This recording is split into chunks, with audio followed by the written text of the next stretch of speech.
The steak plates hit the table one by one, juicy, pink, steaming. Then came the desserts, chocolate cake for one cousin, creme brulee for another. The laughter was loud, forks clinking, glasses raised. Except in front of me, my plate was bare. My aunt leaned closer, her brow furrowed. Did they forget your order? My mother-in-law smiled, lips sharp. Oh, I only ordered for family. The table stilled. I felt the heat rise in my chest, but I didn't flinch. Instead, I turned to the man beside me, my husband, the one who promised I'd never feel like an outsider. Am I family or not? I asked. His jaw flexed as he chewed his steak.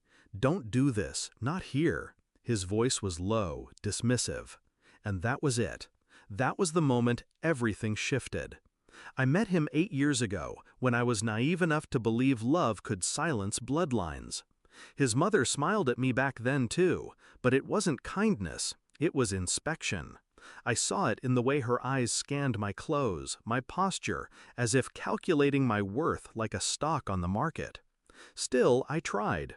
I cooked at her holidays, cleaned her dishes, laughed at jokes that stung.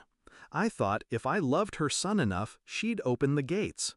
But small cracks formed quickly. Family photos I wasn't invited to. Vacations booked without mention. My name never added to group texts. I told myself it didn't matter. He mattered. Until nights came when he didn't defend me, when silence became his weapon. And tonight, he let her erase me, openly.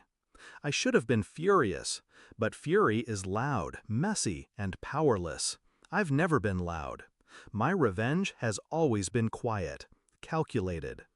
While the rest of the table dug into steak, I swallowed the humiliation like a pill and smiled. They thought they'd broken me. They thought I'd sulk, cry, beg for a scrap of belonging.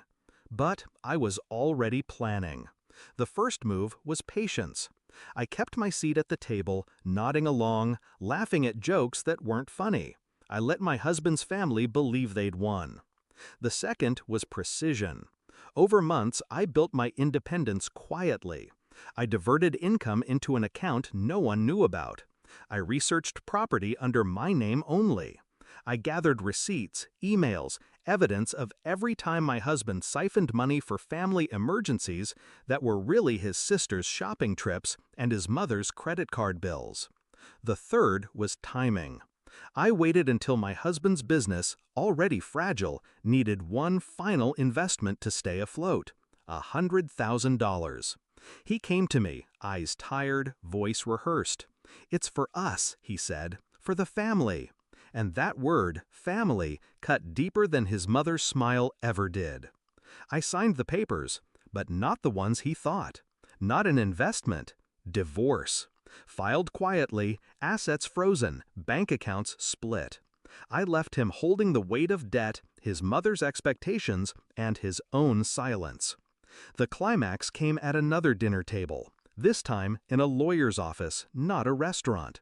He sat across from me, his mother at his side, still clinging to the illusion of power. "This isn't fair," she snapped. "You're ruining him." I leaned forward, calm. "You ruined him when you taught him loyalty to you mattered more than loyalty to me." Her face went pale. He didn't speak. He couldn't. He knew I was right. Now, when I think back to that night, the empty plate, the laughter around me, I don't feel anger. I feel clarity. They gave me nothing. Not food, not family, not respect. And in return, I gave them exactly what they served me. Nothing. Except this time, it came with consequences. They eat their meals together still, but without me. Without the money, the support, the silence I once gave. Their empire of control collapsed the moment I walked away. And me? I eat well. Alone, maybe, but in peace. My table is mine, my food is mine, my name is mine. The truth is simple. I never needed to be their family. I only needed to remind them what happens when you mistake silence for weakness.